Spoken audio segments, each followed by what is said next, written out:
Day 76, 13th of August. It was overcast this morning as we travelled up the Discovery Trail toward Bonavista, but still managed to capture some of the villages on the way.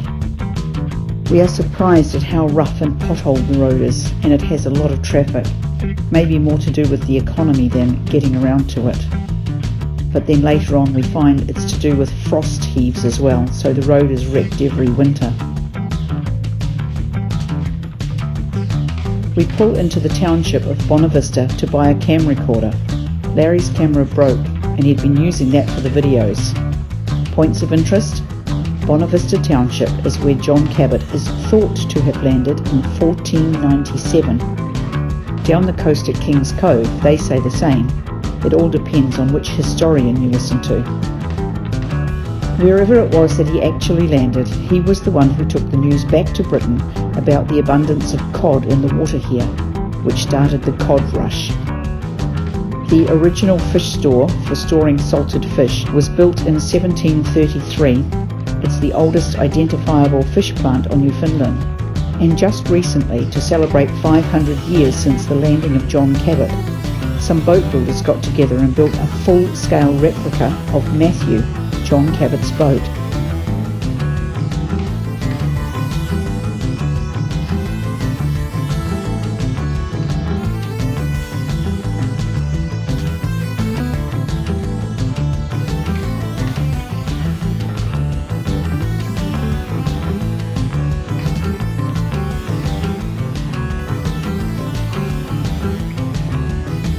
Then on to Cape Bonavista, rain, 22 degrees, 93% humidity. Whew. Decided to have lunch and charge the cam recorder, and hopefully the rain will pass over.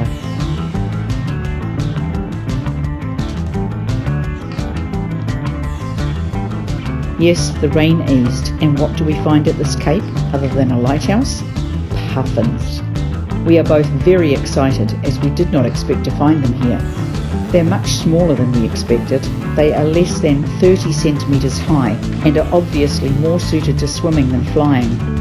They come into land, they put their landing gear down, their big webbed feet, and hope for the best. So clumsy yet so cute. We watch them for ages.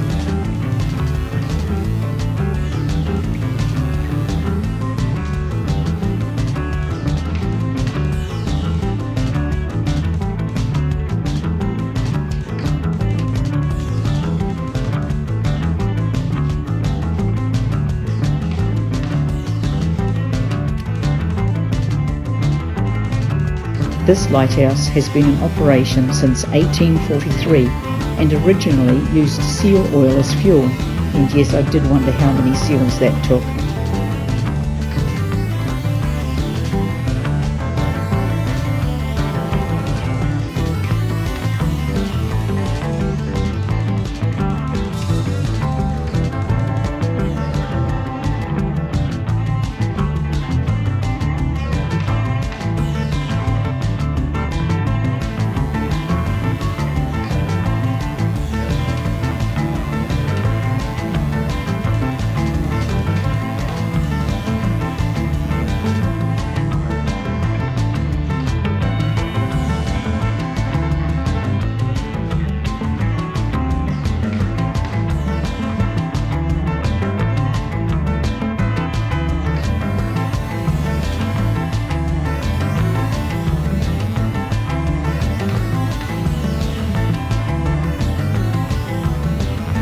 Must get the obligatory shot of the statue of John Cabot before heading off to the dungeon.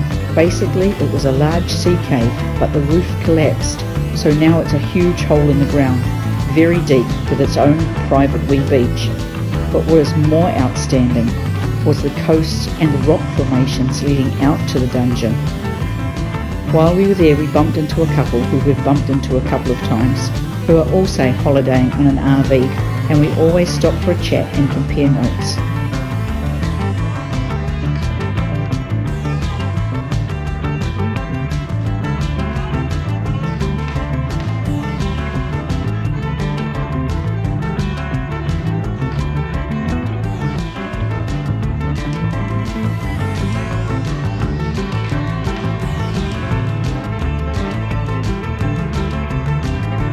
It's getting late now, so we head off to Elliston for the night. Lots to see here, but we must leave it all for tomorrow.